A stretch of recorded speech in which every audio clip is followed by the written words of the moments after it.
Audio Jungle.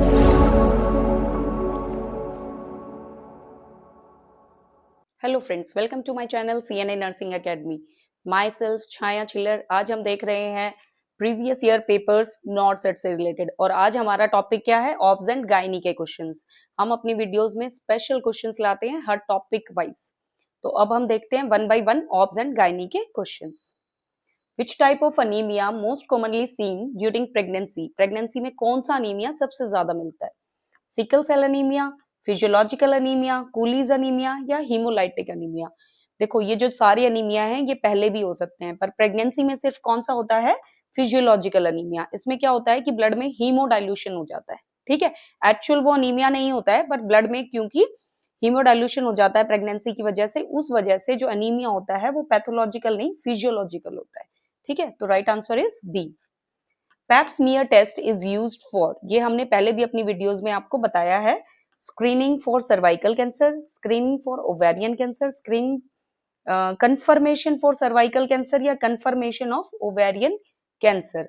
देखो, इसके pipe smear test हम करते हैं स्क्रीनिंग के लिए, फॉर किसकी? सर्वाइकल कैंसर की।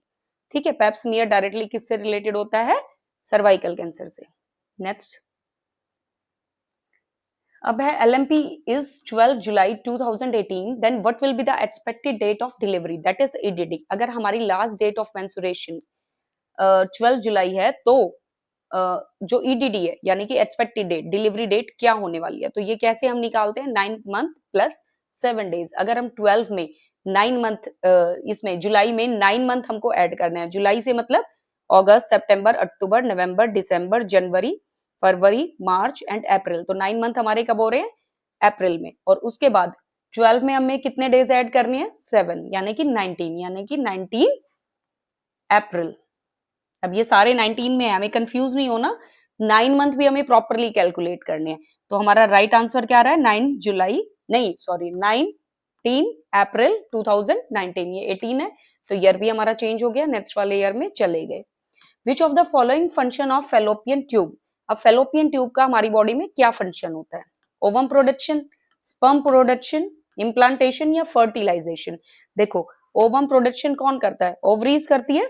स्पर्म प्रोडक्शन तो फीमेल रिप्रोडक्टिव सिस्टम का काम ही नहीं होता, ये तो मेल रिप्रोडक्टिव सिस्टम का काम होता है। इम्प्लांटेशन कहाँ होता है? यूट्रस में होता है, तो इसका काम क्या है? फर्टिलाइजेशन। जो फर्टिलाइजेशन होता है एग का और स्पर्म का, वो कहाँ पे होता है? फेलोपियन ट्यूब्स में। अब है जी, a sign of pregnancy consisting of a dark bluish और purplish red colour of the vagina और cervical mucosa as a result of increased blood supply to the area. देखो, ये एक पॉजिटिव साइन ऑफ प्रेगनेंसी में भी आता है। तो क्या है? Chadwick sign, Osiander sign, Hegar sign या गुडल साइन? तो इसमें है चैडविक साइन। ये जो डेफिनेशन है चैडविक साइन की। Which food item should be advise to a pregnant lady for folic acid? अब फॉलिक एसिड जो भी लेडी को दिया जाता है, तो उसको जैसे डाइटरी एडवाइस हम क्या करेंगे? फॉलिक एसिड किस वाले फूड आइटम में अवेलेबल होता है? Green leafy vegetables, milk and dairy products, whole grains या पल्सेस एंड मीट्स? तो ये किस में होता है? ग्रीन लीफी वेजिटेबल्स में फॉलिक एसिड होता है बहुत ज्यादा। तो हम जो भी प्रेग्नेंट लेडी होती है उनको हम ग्रीन लीफी वेजिटेबल्स ज्यादा खाने के लिए एडवाइस करेंगे। Next, at 31 weeks pregnant lady comes to the emergency department.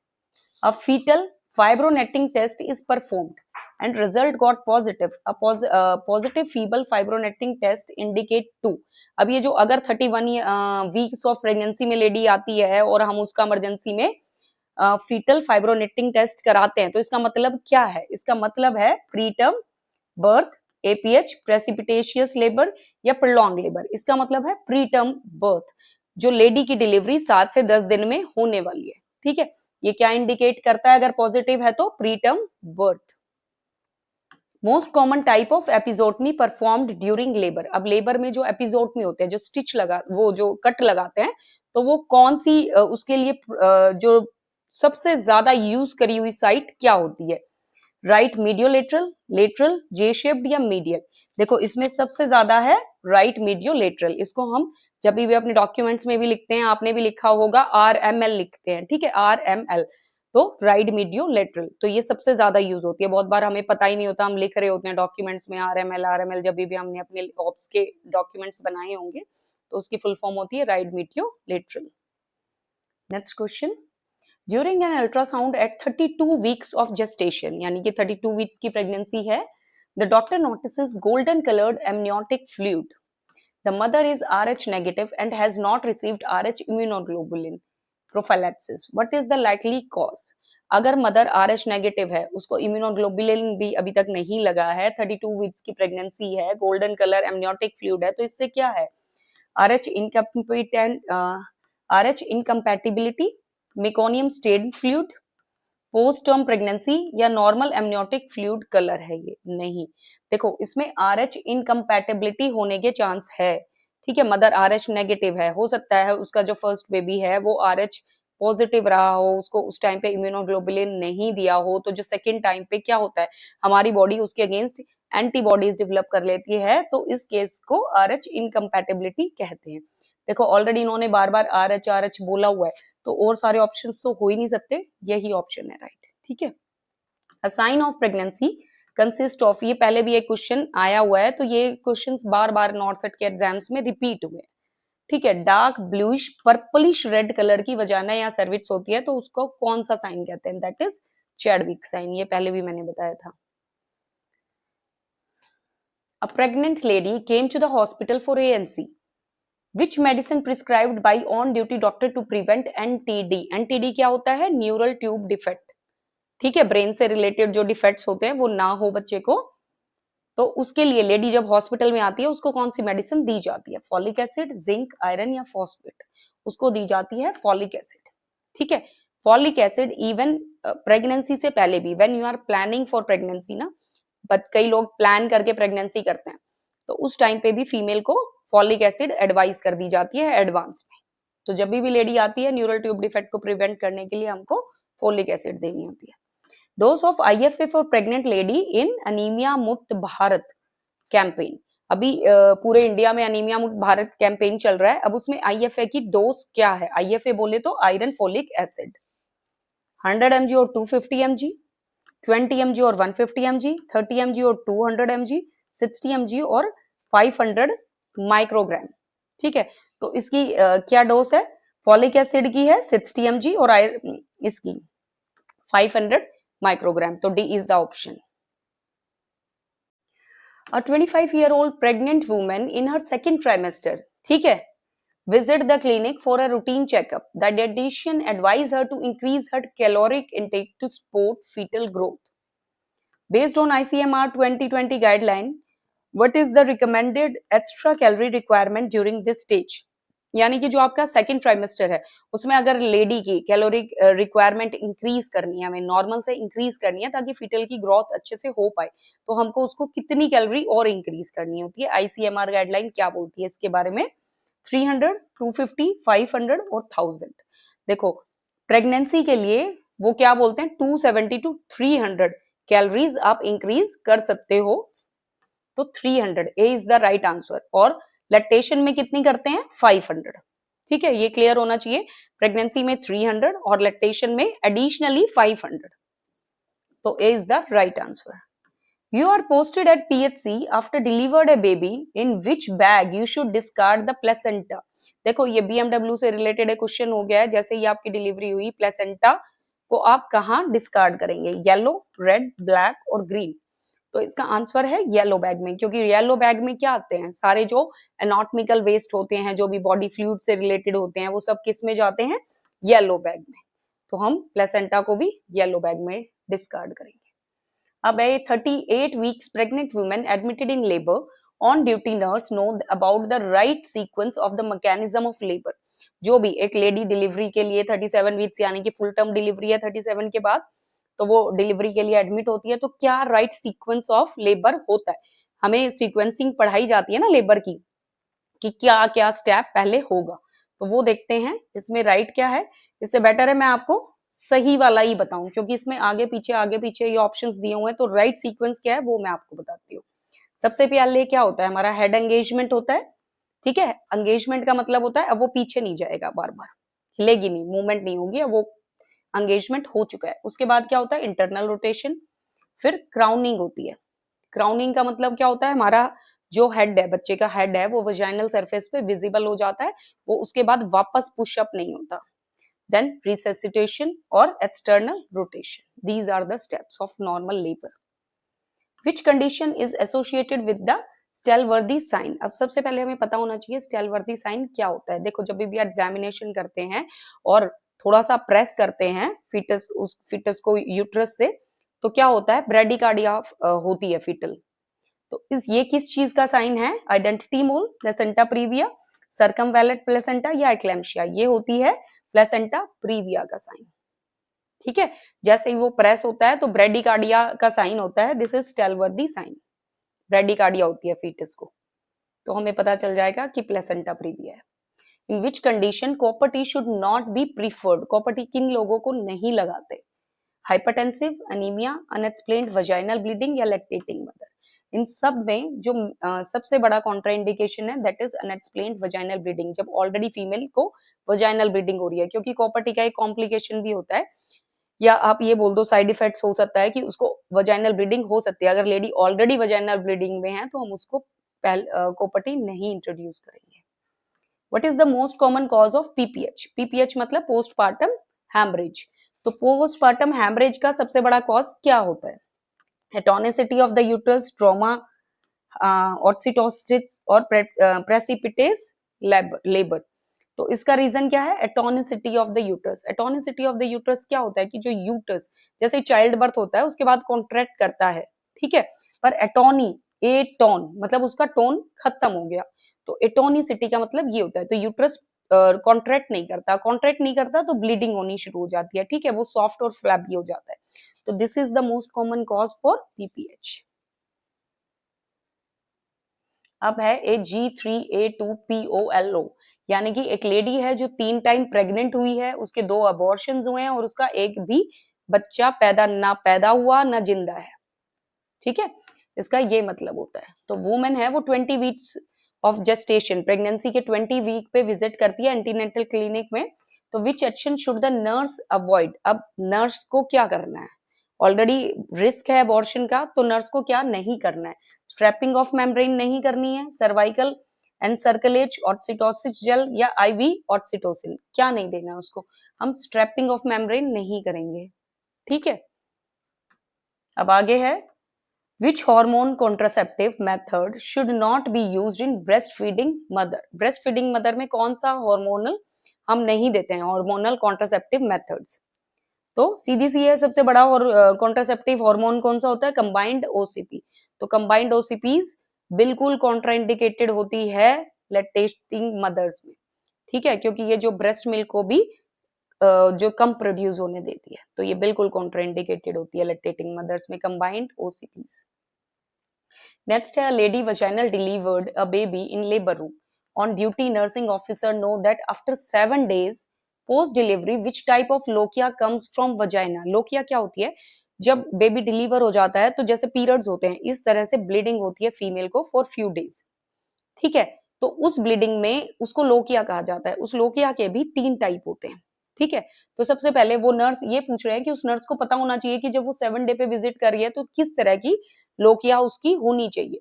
तो हमें पता है सबसे पहले 1 to 4 डेज कौन सी लोकिया होती है, 1 to 4 या 1 to 3 डेज आप कह सकते हो, होती है सबसे पहले रुब्रा, ठीक है।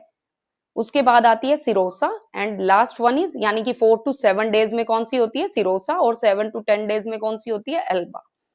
तो अब हम ये 7 डे की बात कर रहे हैं तो कौन सी हुई सिरोसा, रुब्रा और एल्बा, रुब्रा पहले होती है और एल्बा बाद में होती है, तो cirrhosis is the right answer. The smallest diameter of the true pelvis is, true pelvis होती है which is the right pelvis to give, जिसमें से चाइल्ड बर्थ बहुत इजीली हो सकता है, कोई प्रॉब्लम नहीं होगी, ठीक है। तो उसके लिए सबसे छोटा डायमीटर कौन सा होता है, intraspinous diameter, true conjugate, diagonal conjugate या इंट्राट्यूबरस डायमीटर। तो इसमें होता है इंट्रास्पाइनस डायमीटर। इंट्रास्पाइनस डायमीटर कौन सा होता है कि जो पेल्विस में स्पाइनस एरिया होता है तो उसका जब दोनों को आपस में मेजर करते हैं तो वो इंट्रास्पाइनस डायमीटर होता है और वो 10 से 10.5 सेंटीमीटर होता है, तो स्मॉलेस्ट एरिया होता है, उससे चाइल्ड बर्थ नहीं हो पाता। Placental condition is defined as abnormal trophoblastic invasion of the part or all the placenta in the myometrium of the uterine wall. देखो जब जो ये प्लेसेंटा होता है वो पूरा का पूरा मायोमेट्रियम के अंदर पूरा या कुछ पार्ट उसका उसके अंदर इन्वेड हो जाए मतलब चला जाए, उस प्लेसेंटा को क्या कहते हैं? प्लेसेंटा एक्रेटा, प्लेसेंटा प्रीक्रेटा, इंक्रेटा और प्रीविया, तो उसको बोलते हैं प्लेसेंटा एक्रेटा। ठीक है, और ये एक वो बाद में भी कंडीशन प्रॉब्लम भी होती है, जैसे डिलीवरी तो हो जाती है पर इसमें प्लेसेंटा रिमूव करने में बहुत प्रॉब्लम आती है। तो प्लेसेंटा एक्रेटा एक एबनॉर्मल प्लेसेंटल कंडीशन है ये। All of the following ideal IUCD insertion time, सारे टाइम पे आईयूसीडी इंसर्शन हो सकता है एक्सेप्ट, मैंने पहले भी बोला है जब भी हम क्वेश्चन पढ़ते हैं उसमें हमें एक्सेप्ट वर्ड का बहुत ध्यान रखना चाहिए। एक्सेप्ट मतलब किसमें नहीं लग सकती है? Postpartum insertion, post placental insertion, post puerperal insertion या ड्यूरिंग एएनसी विजिट। बहुत इजी है, देखो इन सब में तो आजकल इंसर्शंस हो रहे हैं जिनको पीपीआईयूसीडीज वगैरह कहते हैं, पोस्टपार्टम आईयूसीडीज वगैरह। तो किस टाइम पे हम नहीं लगाते? During ANC visit. ANC visit में तो किसी भी कंडीशन में आईयूसीडी इंसर्शन नहीं हो सकता। बहुत इजी क्वेश्चन था। A postpartum nurse assesses a patient who sustained a perineal laceration during delivery. ठीक है, एक लेसरेशन हो गया मतलब टीयर टाइप में हो गया उस लेडी को डिलीवरी के टाइम। ऑन एग्जामिनेशन जो tear involve vaginal mucosa and perineal muscle but does not extend to anal sphincter, anal sphincter तक नहीं जा रहा है वो, तो इसमें पेशेंट जो है माइल्ड उसको डिस्कम्फर्ट हो रहा है, पर उसका जो एनल कॉन्टिनेंस है, ठीक है, जो एनल रीजन का काम है वो सही हो रहा है, उसमें कोई दिक्कत नहीं आई, वहां तक वो गया भी नहीं है टीयर। तो ये कौन सा डिग्री ऑफ टीयर है? तो ये है सेकेंड डिग्री ऑफ टीयर। ठीक है, ये सेकेंड है क्योंकि एनएस जो है हमारा उसमें इन्वॉल्व नहीं हो रहा है। What is the correct definition of crowning during child birth? मैंने पहले भी बताया था क्राउनिंग क्या होती है, जब बच्चे का जो हेड होता है वजाइना सरफेस पे विजिबल होता है और वापस नहीं जाता। तो वही हम इसमें देखते हैं, when the fetal head remains visible at the vaginal opening and does not recede between contractions, जैसे ही contractions होते हैं वो वापस नहीं जाता। ठीक है, D is the right answer. Which contraceptive method used during lactation except, ये क्वेश्चन पहले भी आया, लैक्टेशन में सारे मेथड यूज कर सकते हैं, बस कौन सा नहीं यूज करते? सीधा सा आंसर है कंबाइंड ओसीपी। इसे बिल्कुल, इसमें ज्यादा ऑप्शंस टेंशन या डाउटफुल होने की जरूरत नहीं है। एक्सेप्ट जो लैक्टेशन में यूज नहीं करते, तो एक्सेप्ट वर्ड है, कौन सा नहीं करते? Combined OCP. According to WHO guideline, what is the recommended dose of levonorgestrel for emergency contraceptive? ठीक है, इसकी क्या डोज होती है?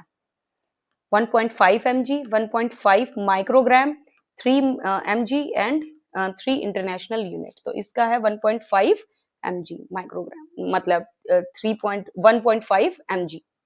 ए इज द राइट आंसर। ठीक है, which of the following is the most appropriate management for a lactational breast abscess? अब breast abscess जो मदर होती है जो फीड कराती है, लैक्टेशन टाइम होता है, उसमें अगर आपको ब्रेस्ट एब्सेस हो गया तो उसका राइट मैनेजमेंट क्या होता है? सीधी सी बात है, जब भी कोई एब्सेस होता है तो उसका इनिशियल मैनेजमेंट क्या होता है? उसको आईएनडी करना होता है। आईएनडी बोले तो इंसिजन एंड ड्रेनेज। तो इंसिजन देखो ये सारे दिए हुए हैं क्योंकि जब एब्सेस बन गया उसमें पस बन गई है, जब तक आप उसको ड्रेन नहीं करोगे वो ठीक ही नहीं हो सकता। तो incision and drainage with continuous breast feeding, this is the right answer. As a nursing officer in the labor ward, which of the following is not a part of active management of the third stage of labor? ठीक है, आप एक nurse हो labour ward में, तो कौन सा एक चीज है जो एक्टिव मैनेजमेंट पार्ट में नहीं आता है? ठीक है, एडमिनिस्ट्रेशन ऑफ ऑक्सीटोसिन देते हैं, यूट्राइन मसाज भी, अर्ली कोड क्लैंपिंग या कंट्रोल कॉर्ड ट्रैक्शन। तो इसमें क्या है? अर्ली कोड क्लैंपिंग नहीं करते क्योंकि अभी क्या रिकमेंडेशंस हैं कि डिले कोड क्लैंपिंग करनी होती है ताकि जो मैक्सिमम ब्लड है वो बच्चे तक पहुंच जाए। ठीक है, डिले। तो C is the right option क्योंकि हमें नॉट और एक्सेप्ट देखना है। Sign of good attached during breast feeding except. अब बच्चा जब फीड करता है तो उसके कुछ साइन होते हैं, हमें चेक करना होता है कि नोज प्रेस तो नहीं हो रहा है, लिप्स कैसे कनेक्टेड है। तो उसमें ऐसा कौन सा साइन है जो उसका ट्रू मतलब ठीक साइन नहीं है, गुड अटैचमेंट का साइन नहीं है? तो क्या है? Chin of the baby firmly touching, सिर्फ टच कर रहा है ब्रेस्ट को, या mouth is widely open, outward movement of the lower lip या inward movement of the lower lip. तो इसमें क्या है? Inward movement of the lower lip. ठीक है, अगर लिप बच्चे का अंदर की तरफ है, it means it's not a good sign. A 25-year-old female presents with amenorrhea, मतलब with 2.5 months abdominal pain and vaginal bleeding। एक लेडी है, 2.5 मंथ्स की उसकी प्रेगनेंसी है, उसको एब्डोमिनल पेन हो रहा है, वजाइनल ब्लीडिंग हो रही है फॉर 1 डे, एक ही दिन हुआ है, अभी बहुत ज्यादा लंबा टाइम नहीं हुआ है। ऑन एग्जामिनेशन वाइटल स्टेबल है, ब्लीडिंग हो रही है उससे, और यूट्रस अभी सॉफ्ट है, मेजरिंग 10 वीक्स इन साइज। ढाई ढाई महीना है तो 10 वीक्स ही होते हैं, तो यूट्रस अभी भी 10 वीक दिखा रहा है उसका। तो ओस एडमिट 1 फिंगर पे वो हुई है, 1 फिंगर लूज है उसकी। What is the most likely diagnosis, इस केस में क्या डायग्नोसिस हो सकता है? Threatened abortion, missed abortion, inevitable abortion या इनकम्प्लीट अबॉर्शन। ये है इनकम्प्लीट अबॉर्शन, ठीक है, क्योंकि ओस उसकी लूज हो रखी है, 1 फिंगर उसमें जा रही है, प्लस जो है ब्लीडिंग भी हो रही है, पर उसका अभी जो 10 वीक्स है वो शो कर रहा है, ठीक है। जब भी हम चेक कर रहे हैं तो ऑन एग्जामिनेशन उसको 10 वीक मेजर हो रहा है साइज यूट्रस का, तो इसका मतलब ये है कि अभी भी कंटेंट अंदर है, कंप्लीट अबॉर्शन नहीं हुआ है, तो incomplete abortion is the answer. अब है, a nurse posted in the postnatal ward is going around assessing patients. The nurse should anticipate that postpartum women with will need RH immune globulin before discharge। किसको दिया जाता है RH immunoglobulin? And RH negative priming gravida with a RH positive infant। RH negative priming with a RH positive infant। RH negative priming gravida, अच्छा, with a negative. देखो जो mother negative है, बच्चा भी नेगेटिव है, उनको नहीं दिया जाता। किनको दिया जाता है?